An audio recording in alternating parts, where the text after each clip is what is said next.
In an effort to further reduce crime in New Jersey's largest city, Newark, the mayor and the head of public safety are now allowing access to the public to live streaming cameras so that if they see something, they can say something. Monica Guy has all the details. Monica, what do you got? Bill, it's called the Citizens Virtual Patrol Program. And here in Newark, New Jersey, the goal is to help keep the city streets safe.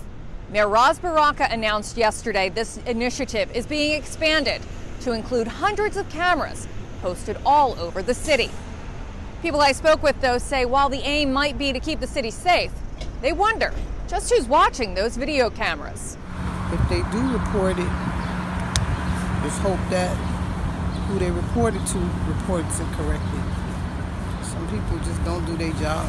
I just think they should put more cameras up. It's a lot safer. I think it's a good idea. We need more cameras. So who's watching the cameras?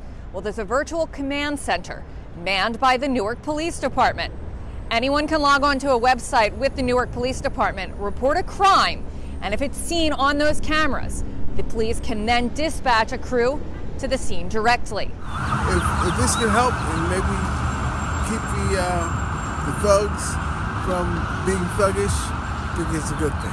The Citizens Virtual Patrol website is already up and running. And if you want to log on, simply go to npd.newarkpublicsafety.org. Reporting from Newark, New Jersey, for Chasing News, I'm Monica Guy. Thank you, Monica. All right, let's bring back the A-plus panel to break this down.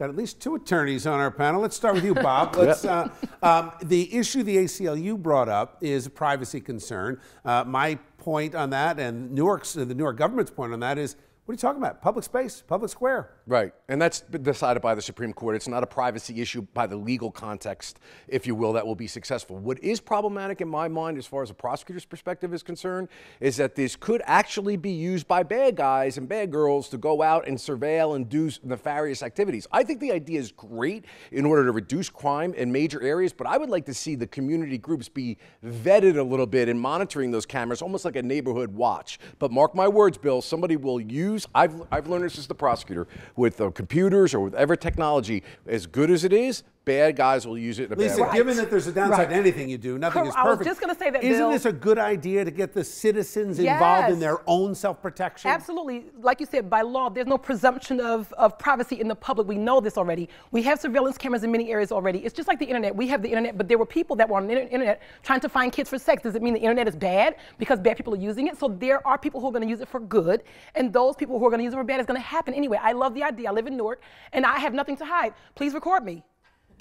Misty, as a citizen, walking in a neighborhood, you feel safer, less safe, or more safe if you know that people are online watching the street? Well, look, I think there's definitely a deterrence factor. Right now, anybody who's out there looking to do some bad stuff is going to think, hey, I might get caught because there are these cameras around. This is the age of cameras. It's no different than camera phones, surveillance cameras. From a legal perspective, though, if somebody does get broken into because somebody used, nefarious activities to stalk them and to break in, could there be a lawsuit against the city? I mean, I definitely think there will be some clever plaintiffs' attorneys bringing lawsuits if that were to happen. But cell phones ping on towers anyway, even though you don't have the visual. So if I'm driving somewhere and I killed somebody, they're going to call my cell phone records and they're going to say you were at this place and that place. It's happening anyway with your phone. What the hell's the point? Well, I also hope that the police department, I'm sure they are smart enough to realize that people can also use that technology to say, oh, bad guy says, oh, there's a big problem I just saw on the camera over here while they're committing a crime over there. That happens. That's true too. False calls. But again, the police have access too, so I'm hoping it's not like Keystone Cops just chasing down the police. Hopefully, they're actually looking at it. Hopefully, Bill. And it keeps the cops honest too. To work out the kinks. It takes time to work out the kinks. And it's going to keep cops honest too. And as a Newark resident, though, you got to give Anthony Ambrose, the public safety director, and Ras Baraka a lot of credit. I love Anthony Ambrose, actually. He's doing a great job. Yeah, I love him. Okay, thanks, guys.